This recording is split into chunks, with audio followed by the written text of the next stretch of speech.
Ayan na, nagigiba na yung salamin dito sa barangay na pinagawa po ni Kong Chua. Yun o. So ito yung pinagawa po ni Kong Chua na nagkakahalaga ng 19M daw. Na nasayang lang dahil pinasira ni Yorme dahil illegal dahil nasa bangketa. Ayan yung bangketa. So hindi siya madaanan simula dito hanggang doon. So likod lang po to ng school ng Arellano High School. Yun o. Boom. Ayan na. Boom. Mawawasak na. Boom. Mga salamin. So ginigiba na po itong barangay. Pinagiba na ni Yorme.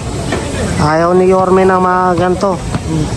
Hindi sa panahon ni Yorme ang mga gantong barangay na barangay hall na nilagay sa bangketa na dapat daanan po ng mga estudyante, ng mga tao. Yung mga vendors nga ay pinasaway natin, no?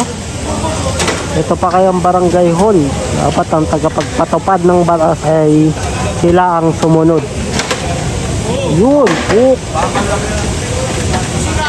Lapit, no? Malapit, no?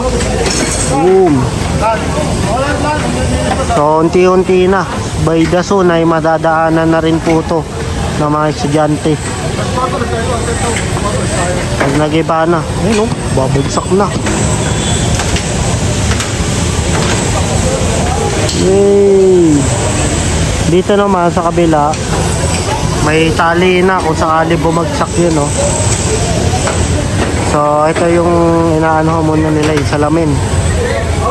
Hop hop. Hop hop hop. Oy, naulog. Oy, oy. Yun na, nasira na yung pinagawa ni Chua. Kong Chua. Pinagiba ni Yorme. Grabe, no? Grabe, sayang yung perang binadget dito. Pero ang mali ay mali. Kailangan itama ni Yorme. Boom! Nahulog na. Abot hanggang dito. Bumuo na. Pinagiba na ni Yorme. Pinagiba na. Yun po. Ayan o.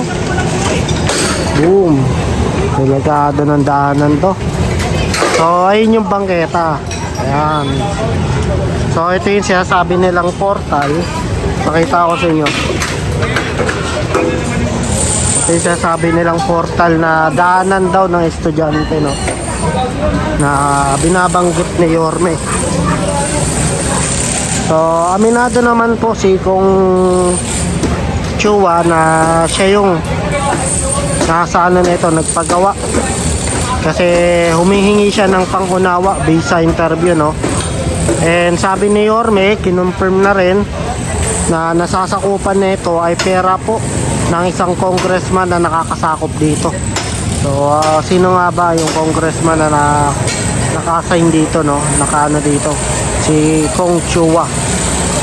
So ang Balwer ano naman, ang pahayag naman ni Chua ay humingi siya ng pangunawa kasi hindi daw dapat, hindi naman to sa kanya, para raw to sa taong bayan. Ang ano lang, etong pinagawa niyang barangay ay mali. No, mali yung lugar. Oo nga, ay para sa mga tao, pero yung pagpapagawa po ng barangay sa bangketa ay yun po yung pinagbabawal. Yun, no? Sa taas po. Uy! Nasisira na. Pinokpok na.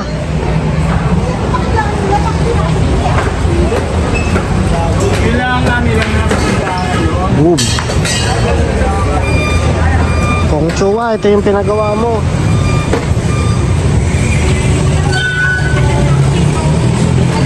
So sinagot na rin to ni Kong Chua eh. Pagkakala ko sinagot na po to.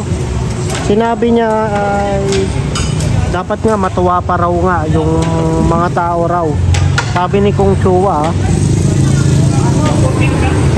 Balwe, ano naman ni Yorme, kung matutuwa, nasa bangketa yan. Naharangan yung school ng Arellano, yan o. Arellano High School. And bukod doon, yan ang lalakaran ng mga estudyante. And pinakahigit sa lahat, yung mga bintana sa likod niyan, ayan o, na nandiyan mga estudyante, di makakapasok agad yung mga hangin. Mainit daw, dami nagreklamo. Dami nagreklamo, kaya pinag-ibanan ni Yorme. Doon lang tayo sa tama.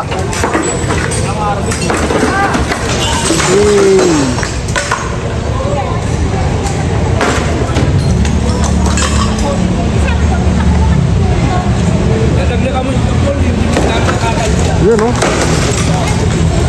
Yun. Giniba na.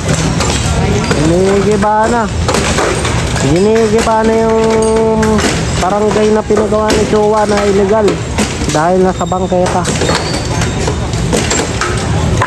Pinagiba na ni Yorme.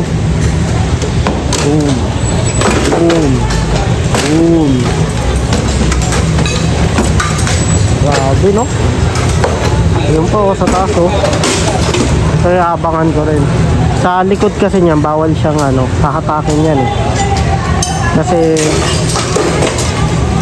sa likod yan is school, bawal dyan sa likod yan, kaya hatakin yan kapag marupok na. Doon yung mahirap yung sa side na yan. Kaya nakatali na siya sa puno eh.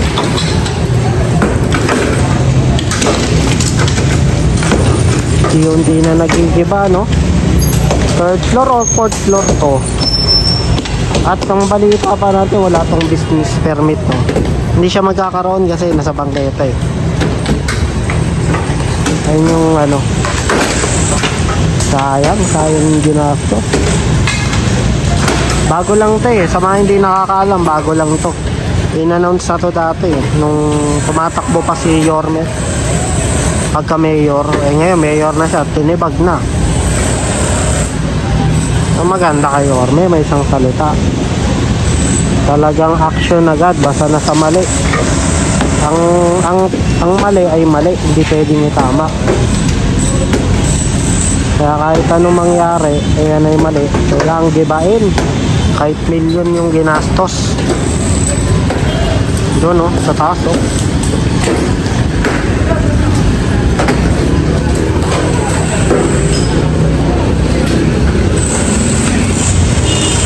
Yan, dito sa taas, ready na nila.